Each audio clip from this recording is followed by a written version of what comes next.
Today I'm going to show you how to tan a groundhog hide. Obviously, the first thing you're going to need is the actual groundhog hide itself. And take all of the stuff off that you can. So what we're going to do is dip this in about a half bucket full of water. I'm going to put some antibacterial dish detergent in there.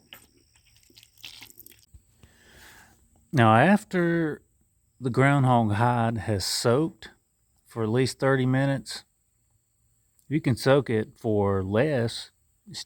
It seems like it's a little cleaner when it's soaked for at least 30 minutes. You can see how this is not completely dry yet. So that will allow us to cut and pull this stuff off a lot easier than if it were totally wet or totally dry.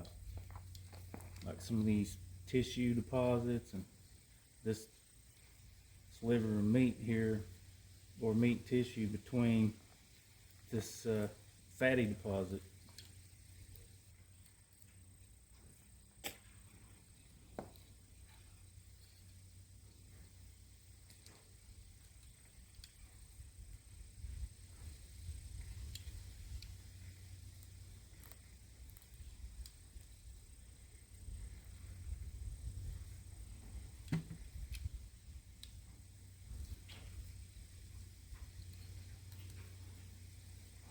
Now I'll go ahead and change the water out and add some salt.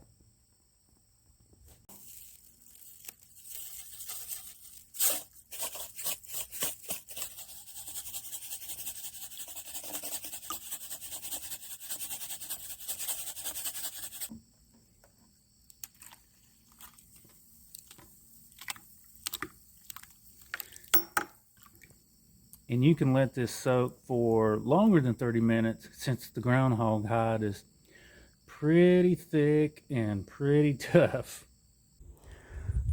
After you've let it soak, what you'll want to do is you can let it drain a little bit, but really you're going to put it on the back of a chair or something, or a sawhorse. You can spread the hide to where it will drain. And once the hide starts to get dry, we'll go ahead and cut off any of this excess tissue. You can see it sudding up right there. I went ahead and put some dish detergent in there. And this will help with getting any of that excess animal fat off of the skin and giving it that final bath to be able to drain any of the salt out of the fur. And we'll let it soak for an hour or two and come back to it and pull it out and hang it over the chair and let it drain. So now I'm just going to allow it to air dry for a couple of hours.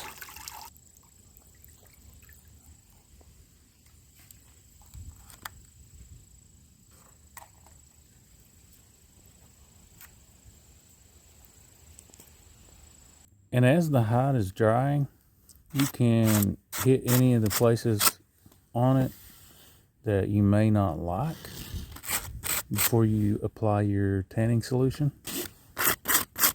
And this is just half a sheet of 100 grit sandpaper here on a little sanding block.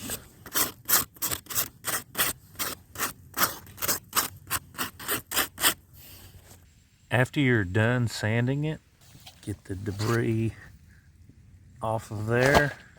You'll want to apply a liberal amount of the tanning solution. Not too much though. Next thing you want to do is just rub that into the hide a little bit there.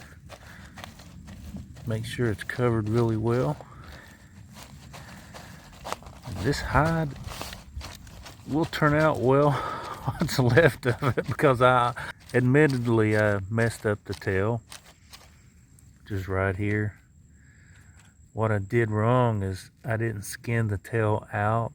I left the bone in, and that should have been sliced in the middle and removed. Here we are, and we'll work with what we have. A little bit more up there at the top. Now I'll let the hide dry, and I'll come back tomorrow and wipe off any excess and add any solution to where it may have soaked in more than perhaps another part of the hide. All right, I'm back at the hide. It looks like it's soaking in really good, so it does need to cure a little longer. Once that's done, I'll go ahead and hang it up so you know what it looks like on this side.